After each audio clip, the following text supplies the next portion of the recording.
కాంగ్రెస్ అధికార ప్రతినిధి గౌరీ సతీష్ గారు కూడా మనతో పాటు జాయిన్ అయ్యారు స్టూడియోలో. నమస్తే అండి. మనం చూసుకున్నట్టయితే ఇప్పుడు మన అనలిస్ట్ మల్లేశ్వర్ గారు చెప్పినట్టు కవిత చేస్తున్న ఆరోపణలు అటు కాంగ్రెస్ పైన కూడా కొంత ఎఫెక్ట్ పడే అవకాశం ఉందని చెప్తున్నారు. మరి మీ కామెంట్స్?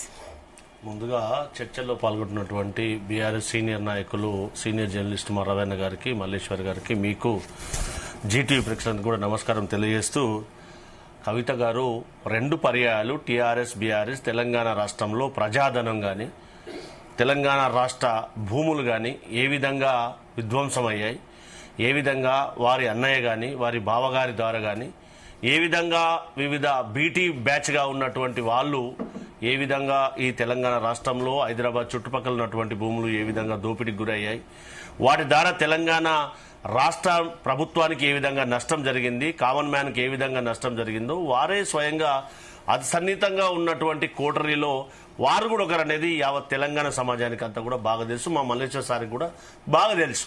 సో జరిగినటువంటి తతంగం ఏ విధంగా ఉండే గతంలో అనేది ఆమె చాలా స్పష్టంగా చెప్తా ఉంది. దానికి మా కాంగ్రెస్ పార్టీకి కానీ ఖచ్చితంగా మా ప్రజాప్రభుత్వానికి బాధ్యత ఉంది. ఎందుకనంటే వారు చేసినటువంటి ఏదైతే ప్రజాధనాన్ని దుర్వినియోగం కానీ, ప్రజాధనాన్ని దోసుకోవడం కానీ, కల్వకుంట్ల కుటుంబం 2 పర్యాయాలు చేసినటువంటి ఈ భూదండ కానీ ఏ విధంగా ప్రజలకు చెప్పాల్సిన బాధ్యత మా మీద ఉంది.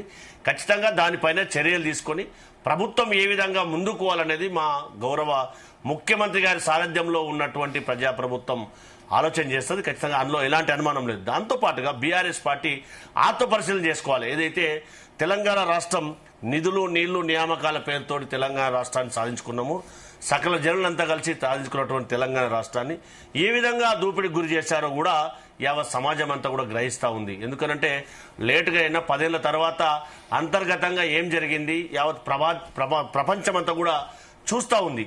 ఈ టీఆర్ఎస్ బీఆర్ఎస్ అధికారంలో ఉన్నప్పుడు ఎవరు నాకెంత నీకెంత అని ఏ విధంగా పంచుకోవడం జరిగిందో, ఆ పంపకాల్లో ఏ విధంగా తేడా వచ్చిందో, ఎవరికెవరు ఎమ్మెల్యేలు కానీ మంత్రులు కానీ ఎమ్మెల్సీలు కానీ వెనక ఉండి ఏ విధంగా చేశారు, ఈ హైదరాబాద్ చుట్టూ ఉన్నటువంటి ప్రాంతాన్ని అంతా ముఖ్యంగా రంగారెడ్డి జిల్లా ప్రాంతాన్ని కానీ ఏ విధంగా విధ్వంసం చేశారు భూముల రూపంలో అనేది ప్రత్యక్షంగా చూస్తూ ఉన్నాం. కాబట్టి ఇది ప్రజాప్రభుత్వంలో కానీ ఏ ప్రభుత్వానికైనా కానీ మంచి పరిణామం కాదనేది మనం అందరం కూడా ఆలోచన చేయాలి. సరే, అధికారం అనేది ఏ పార్టీకి శాశ్వతం కాదు. అధికారం అనేది ఎప్పుడు కూడా ఉన్నప్పుడు ప్రజలకు సేవ చేసే అవకాశం ఆలోచన చేయాలి. కానీ ఈ ప్రజలందరూ కూడా అవకాశం ఉన్నప్పుడు మనం తొక్కి పెడదాం, వారి యొక్క దహనాన్ని అంతా కూడా దహించుకుందామనే ఆలోచన వక్ర భాష్యం చెప్పడానికి ప్రయత్నం చేయకూడదు అనేది మనం అందరం కూడా ఆలోచన చేయాలి.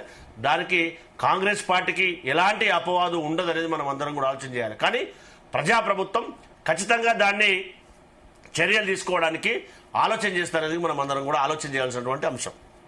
ఓకే అండి. పల్లె రవి గారు, మొన్నటి వరకు చూసుకుంటే